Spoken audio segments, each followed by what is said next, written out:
Hello, and welcome back to the Wildcat Report, a new show by students for students. My name is Kevin Presslin. And I'm Vivian Ragsdale. In recent news, winter break ended. Happy New Year! The new year has begun and it is officially 2026. Goodbye, 2025. School ends in like 6 months. The midterms start Friday and last until Thursday. The schedule can be found in the weekly update. Our first midterms are going to be, B4 and then B3. Quarter 2 ends on January 22nd.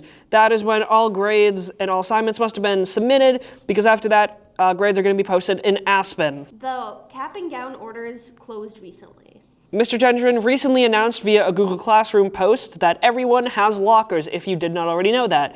The locations and also the codes to open them are all in your Aspen. This upcoming Monday is Martin Luther King Jr. Day, which means no school. Yeah. More in the sports segment, we go to Jimmy Fitzpatrick with the sports report.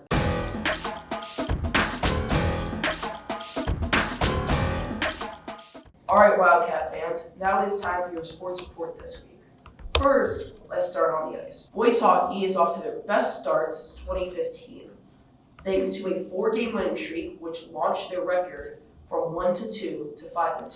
And they currently rank 5th in the state power rankings. That's right, they're currently number 5 in the state and are just getting started. Girls hockey currently has a streak of 6-4, and they are 14th in the power rankings. And remember, the top 32 teams make it to playoffs, so currently it's looking pretty good for us Wildcat fans. Now for girls basketball. They put out one of the most exciting moments of the season with a dramatic last-minute win, pulling out over the rival team Burlington, 45-43.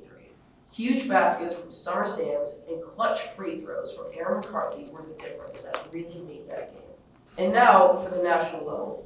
The last year's football Super Bowl champions, the Eagles, are currently heading home from a devastating defeat to the 49ers. Meanwhile, the New England Patriots beat the Chargers 16-3 in last night's game, and they're currently advancing in the playoffs.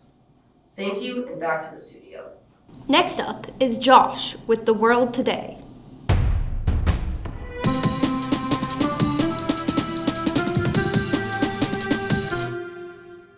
Thank you.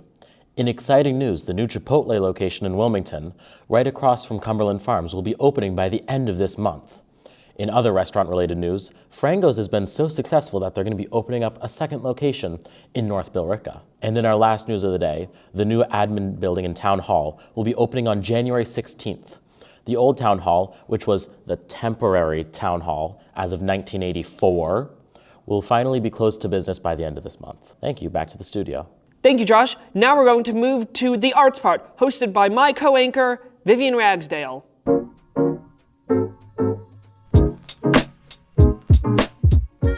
Welcome to the arts part. In art-related news, the chorus concert went up January 8th. The middle school drama club has successfully loaded into the high school, where they will be performing their performance of Shrek the Musical. Tickets are on sale right now at wpsk12.ludus.com. Last December, the orchestra successfully played their holiday tunes at the Senior Center. Back to the studio. Thank you, me. Next up is my co-host, Kevin Presslin, with Silly News.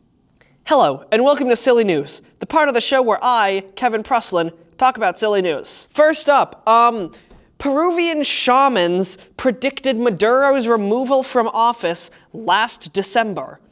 The last U.S. pennies ever to be produced were recently sold at an auction for quite a pretty penny. An interstellar comet recently came within 167 million miles of Earth.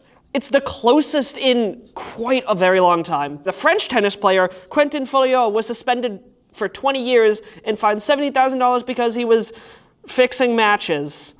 And lastly, 6'7" is on the list of the most overused words in 2025. Back to the me. Thank you, me. And that wraps it up for this episode of the Wildcat Report. I have been Kevin Presslin. And I've been Vivian Ragsdale. Signing off.